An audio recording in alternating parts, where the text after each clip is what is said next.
수학의 특성, 추상성 네 번째 시간입니다.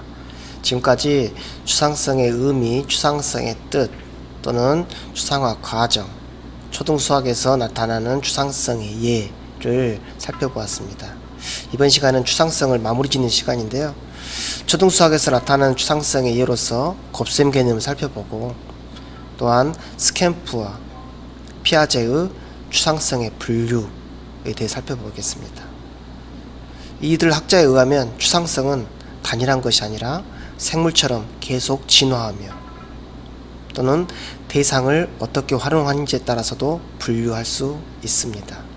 이번 학습을 통해서 추상성의 정의를 마무리할 뿐만 아니라 실제 수학학습에서 추상성을 어떻게 활용할 수 있으며 추상성의 의미에 맞게 수학적 개념을 어떻게 지도할 수 있을 것인지에 대해서도 알 수 있을 것입니다. 그럼 시작하겠습니다. 네, 추상화 마지막 시간입니다. 초등수학에서 추상화가 나타내는 예를 살펴보겠습니다. 오늘 살펴볼 예는 곱셈 개념인데요.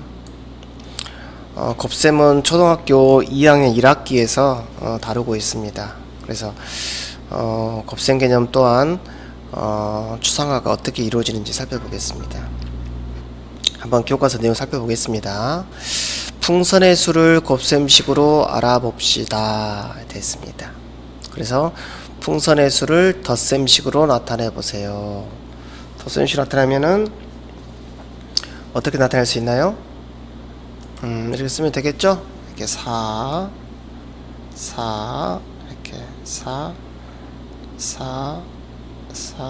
이렇게. 그래서 4를 한번, 두 번, 세 번, 네 번, 다섯 번, 여섯 번, 일곱 번 더했으니까 28 이렇게 쓸 수 있겠죠? 네. 풍선의 수를 곱셈식으로 나타내 보세요. 곱셈 개념이란 것은 이제 곱셈식으로 나타내 보세요. 그랬으니까 이제 우리가 앞에서 곱셈 개념을 어떻게 정의를 하냐면은 4를 몇 번 더했죠? 8번 더했다. 이렇게 해서 4 보니까 7번이네요. 죄송합니다. 7번이니까 이게 28 됐습니다. 풍선은 모두 몇 개일까요? 28개. 자, 그래서 곱셈을 이렇게 정의하고 있습니다. 제가 곱셈을 예로 하여 이렇게 설명한 이유는 곱셈 또한 물론 덧셈이라는 것은 앞에서 우리가 덧셈이라는 개념을 정의를 했죠. 덧셈.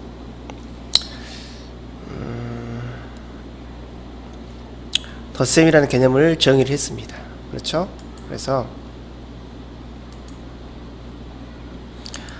우리가 덧셈이라는 것은 A라는 집합이 있을 때 B라는 집합을 이렇게 add, 첨가하는 거, 이것을 우리가 덧셈으로 정의를 했습니다.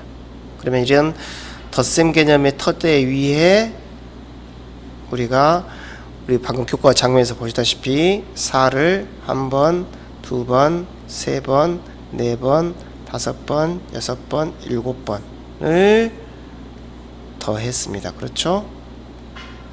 몇 번 더했죠? 몇 번? 7번을 더했어요. 그래서 이거를 사용해서 4 곱하기 7 이렇게 정의를 했습니다. 이렇게 봤을 때 우리가 이렇게 이거를 여기서 말하면 곱셈 개념은 뭘까요? 곱셈 개념은 곱셈의 컨스트럭션은 뭘까요? 같은 수를 7번 더한다. 그렇죠? 같은 수를 몇 번 더한다. 이런 의미겠죠? 그리고 그것을 곱셈 기호로 사용해서 이렇게 표현한 거죠. 이렇게 표현한 거죠. 자, 제가 여기서 말하고 싶은 것은 마찬가지. 곱셈도 마찬가지입니다. 우리가 4를 7번을 더한다.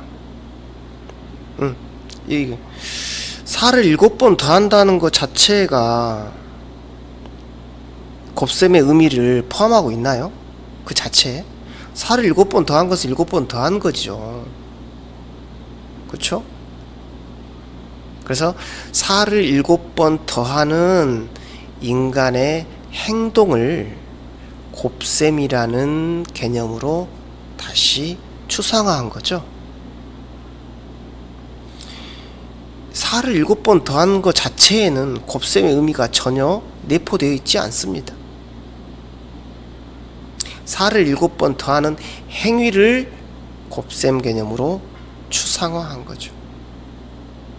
하물며 덧셈이라는 것은 그나마 구체적인 행동 A라는 집합이 있을 때 B라는 집합을 첨가한다는 구체적인 대상을 가지고 구체적인 조작 활동을 통해서 덧셈이라는 개념이 형성돼서 마찬가지죠. 덧셈도 마찬가지죠. 인간의 활동을 추상함으로써 덧셈 개념이 만들어진 거죠. 이런 덧셈 개념의 토대 위에 곱셈 개념이 만들어진 거죠. 이 또한 스캠프의 분류에 의하면 덧셈 개념은 primary abstraction, 1차적 추상. 곱셈이라는 것은 이미 추상화된 덧셈의 토대 위에 건설되는 만들어지는 secondary abstraction, 2차적 추상이라는 거죠. 그렇죠? 또 만약에 3학년에서 곱셈이라는 토대 위에서 예를 들어서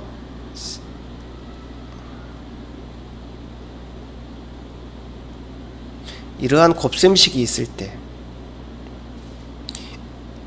이러한 미지수를 구하는 하나의 방법으로서 만약에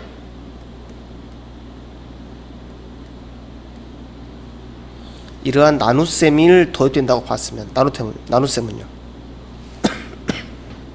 세컨더리가 아니라 서드죠. 그래서 추상화는 마치 생물과 같아서 덧셈으로 시작한 것이 곱셈으로 시작한 것이 나눗셈으로 또 연결 지을 수 있다는 거죠.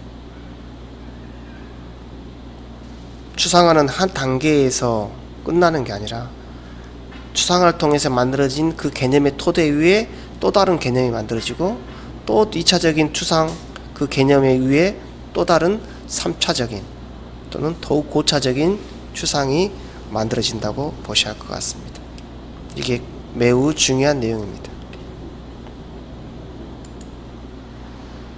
추상은 그 자체로 끝나는 게 아니라 생물과 같이 계속 진화하고 발전해 나간다. 이 개념을 꼭 이해해 주셨으면 좋겠습니다.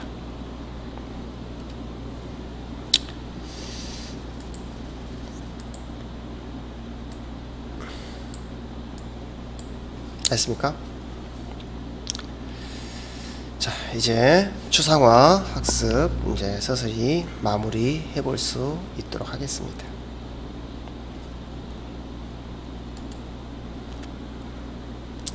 여기 보시면은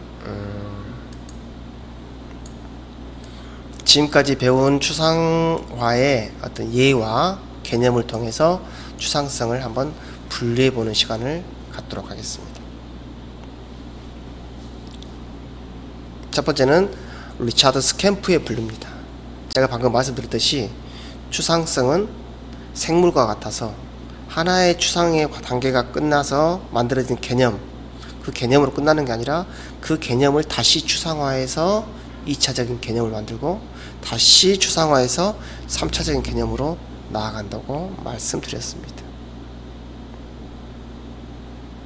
그러한 추상화의 본질은 공통된 속성을 갖는 집합끼리 묶고, 그렇죠? 예, 카테고라이제이션이라 했죠. 그것들에서 이질적인 속성은 제거하고 공통적인 속성만 추출해서 만드는 정신적인 관념, 생각이라 했죠. 생각, 아이디어. 그것이 바로 컨스트럭션이라 했죠. 그리고 그 생각들을 언어화, 기호화, 상징화 함으로써 개념이 완성된다고 보시면 되겠습니다.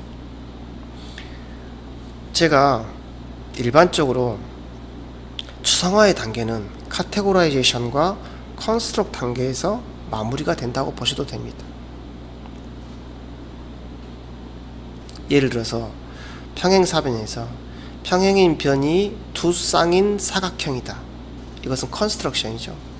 이것에 대한 이름 붙이기 활동, 즉 언어화하는 활동, 그것을 우리가 평행사변형이라고 합니다. 그리고 평행사변형이라고 읽지 않고 쓰지 못하더라도 우리는 평행사변형에 대한 컨스트럭션을 가지고 있는 거죠. 너무 지나치게 평행사변형이라는 말 자체, 아이들이 평행사변형이라고 말할 수 있다고 해서 평행사변형에 대한 컨스트럭션을 가지고 있다고 볼 수는 없다는 거죠. 이미 만들어진 기호, 상징에 초점을 맞추기보다는 기호, 상징이 만들어진 이전의 컨스트럭션, 더 이전의 카테고라이제이션에 관심을 가져야 할 필요가 있다는 거죠. 추상화의 출발은 카테고라이제이션입니다. 그래야지만 내가 사과를 보고 왜 이게 사과인지, 또 어느 집합을 배로 묶었습니다. 사과와 배가 왜 다르는지 그 개념을 통해서 세상을 다시 범주할 수 있기 때문입니다. 자, 스캠프의 분류 살펴보겠습니다. 스캠프가 우리에게 던진 중요한 아이디어는, 개념이라는 것은 한 단계에서 끝나지 않고 계속적으로 진화하고 발전한다는 거예요. 그래서 구체적인 대상으로부터의 추상화, 이건 이해가시죠? 그러니까 바둑돌 두 개로부터 이라는 개념을 추상화했다면 구체적인 대상을 활용했으니까, 그렇죠? 보다 1차적이고 초보적인 추상화라고 보시면 돼요. 아시죠? 그런데 이라는 개념을 형성한 후에 우리가 짝수라는 개념을 형성했다고 합시다. 그러면 2, 4, 6, 8이라는 이미 만들어진 추상화 위에, 여기서 자연수 개념이 2, 4, 6, 8이라는 개념이 만들어졌다고 합시다.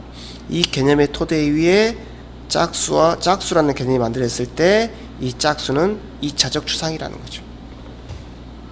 제가 앞에서도 설명드렸습니다.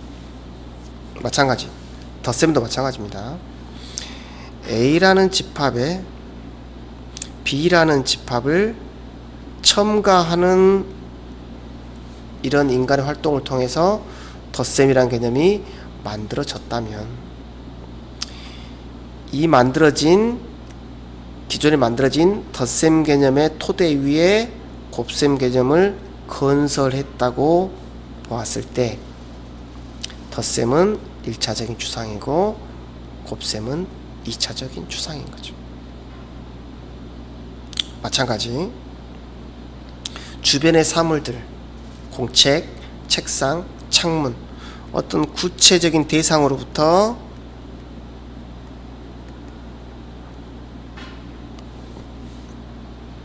사각형이라는 개념을 추상화했다면, 이 사각형이라는 토대 위에 그것들 좀 더 정교화해서 두 쌍이 평행인 변으로 카테고라이제이션 해서 그것들로부터 평행사변형의 개념을 추상화했다면 사각형은 1차적인 추상이고 평행사변형은 2차적인 추상이 된 거죠. 그래서 스캠프는 이와 같이 추상화를 1차적인 거, 2차적인 거로 분류했습니다. 그래서 1차적인 추상을 굳이 정의를 내리자면은 대상으로부터의 추상화했다. 뭔가 좀 앞에 좀 석연찮은데요. 뭐 구체적인 구체물 대상, 구체적인 대상으로부터 추상화한 거죠. 2차적 추상은 이미 추상화된 1차적 추상으로부터 다시 재추상화가 이루어졌다고 보시면 될 것 같습니다. 두 번째, 진 삐아제의 분류 보겠습니다. 어떻게 보면은 오늘 학습에서 가장 핵심적인 내용이 아닌가 싶습니다. 그리고 삐아제는 여러분이 학습하는 동안 꼭 머릿속에 한 번쯤은 다 들어보고 꼭 이해하고 넘어가야 할 뿐입니다.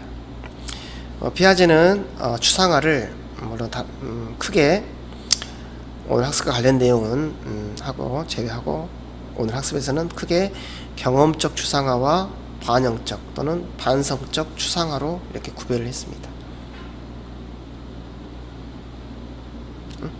그러면 경험적 추상화는 제가 앞에서 그 빨간, 이래서 이제 빨간 단추가 있다고 생각해요. 빨간 단추. 그래서 우리가 빨강이라는 개념을 추상화한다는 상황을 생각해 봅시다. 그런데 이 빨강이라는 이 단추, 이 단추를 할 때 이 단추에는 빨강이라는 속성이 내재되어 있죠. 그렇죠? 인발브 되어 있죠. 그렇죠? 그러니까 어떤 대상에 내재된 속성으로부터의 추상화, 이것을 우리 경험적 추상화라고 합니다. 그러니까 우리가 교과서에도 보면요, 사실 앞에서 이렇게 교과에서 이제 요 수 예를 들어서 이렇게 사람이 2명이 있다. 그 다음에 바둑돌이 2개가 있다. 그래서 이것은 2이다. 이렇게 해서 추상화 과정을 나타내곤 하는데요. 예를 들어서 그림 제가 못 그려 죄송합니다. 판서하기로 볼까요? 그냥 판서로 보겠습니다.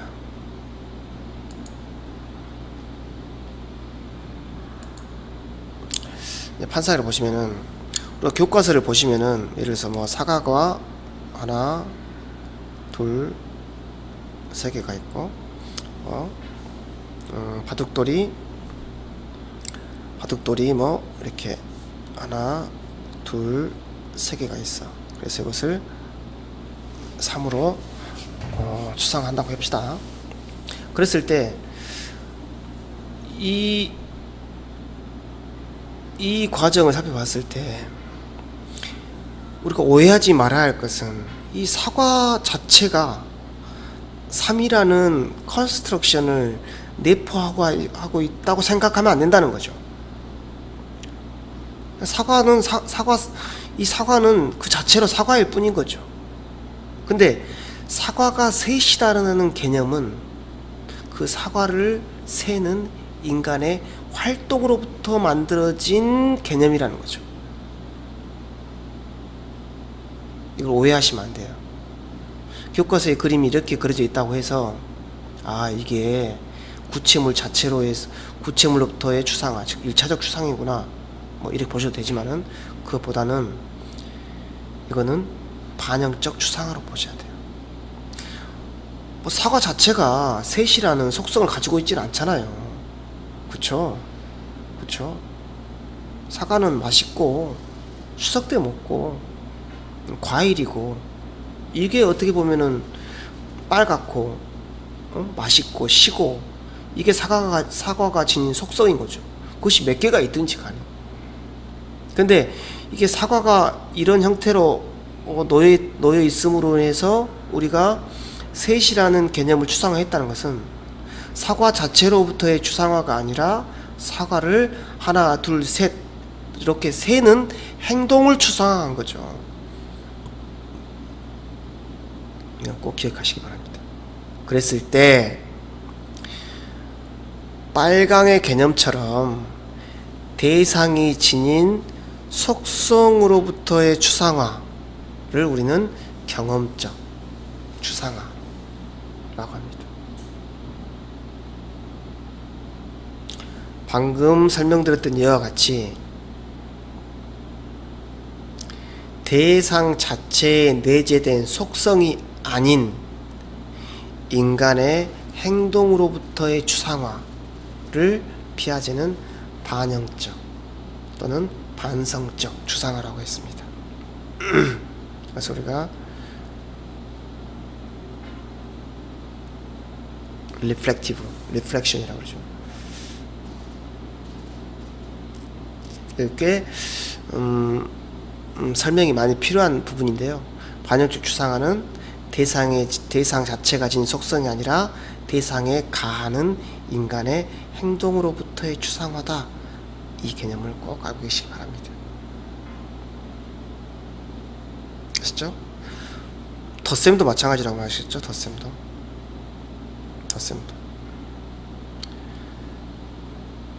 사과 3개가 있습니다. 사과 2개를 더했습니다. 여기가 덧셈이라는 속성이 내재되어 있습니까? 내재되어 있나요? 그렇지 않죠. 내가 사과 3개를 가지고 있는데 동생이 3개를 주었습니다. 그렇죠? 그러니까 그런 이동, 사과 2개를 사과 3개의 집합으로 이동하는 인간의 행동, 활동을 추상화한 거죠. 그래서 초등 수학교육에서 구체물을, 자료를 많이 사용하라고 권고합니다. 그 까닭은 뭘까요? 이 활동을 많이 하라는 거죠. 그래서 활동으로서 끝나는 게 아니라 그 활동에서 그 활동을 반성하게 해서 개념을 이 덧셈 개념을 추상화하라는 거죠. 아이들의 바둑들 많이 주고 3개가 있어. 2개를 한번 모아봐라. 더해봐라. 합쳐봐라. 그래서 학생들이 바둑돌 3개와 바둑돌 2개를 이렇게 모아보면서 이 모아보는 행동을 추상함으로써 덧셈 개념을 구성할 수 있다는 거죠. 나눗셈도 마찬가지겠죠. 사과가 하나, 둘, 셋, 넷, 다섯, 6개가 있어요. 이거를 접시 2개에 똑같이 나눠 볼게요. 그럼 뭐 이렇게 그래서 하나, 둘, 3개, 하나, 둘, 3개. 그래서 6 나누기 2는 3과 같습니다. 이때 이 나눗셈 개념은 뭔가요? 어디서 온 거죠? 여기는 사과, 접시 자체가 바둑돌 6개, 바둑돌 자체가 나눗셈 개념을 내포되어 있습니까? 나눗셈 개념은 어디서 온 거예요? 그렇습니다. 바둑돌 6개를 접시 2개에 똑같이 분배하는 행위에서 온 거죠. 이와 같이 대상의 자체가 아니라 대상에 가하는 인간의 행동, 활동으로부터 만들어지는 추상화를 우리는 반영적 추상화라고 합니다. 꼭 기억해 놓으시기 바랍니다. 그렇기 때문에 초등 수학에서 구체물 사용을 강조한 거예요. 그러니까 구체물 사용을 강조하는데 아이들이 구체물로 활동한다고 해서 자연스럽게 반영적 추상화가 이루어진다는 것은 보장할 수 없습니다. 그럼 어떻게 해야 될까요? 아이들의 활동을 반성하게끔 해줘야 됩니다. 너 방금 뭐 했니?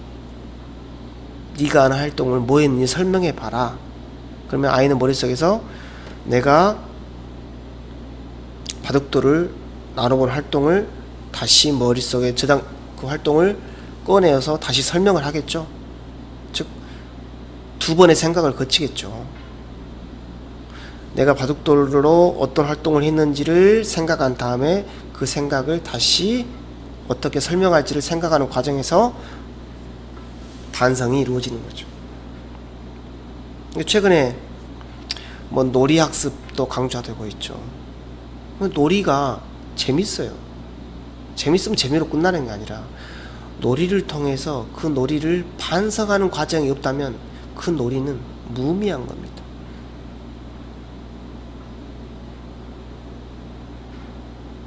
자동차가 좋으면 좋겠죠. 그런데 아무리 좋은 자동차라도 드라이버가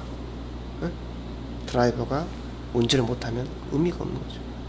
아무리 많은 자료, 훌륭한 구체물이 있을지언정 그 자체로서의 의미가 있는 거 아니라 그 자체로 그냥 활동을 하고 그 활동을 반성하는 기회를 주는으로써 그 구체물이 비로소 의미가 있게 되는 겁니다.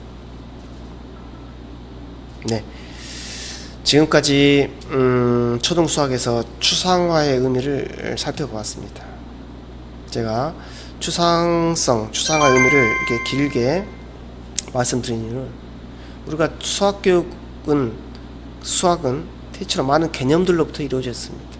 그런데 그러한 개념이 어떻게 구성되었는지를 명확하게 이해하고 있어야지만이 초등수학교육, 더 나아가 학교 수학에서 학생들을 어떻게 지도할 수 있는가에 대한 하나의 방향점, 지향점이 만들어진다고 보기 때문입니다. 네, 그동안 수고하셨습니다. 추상성 여기서 마치겠습니다.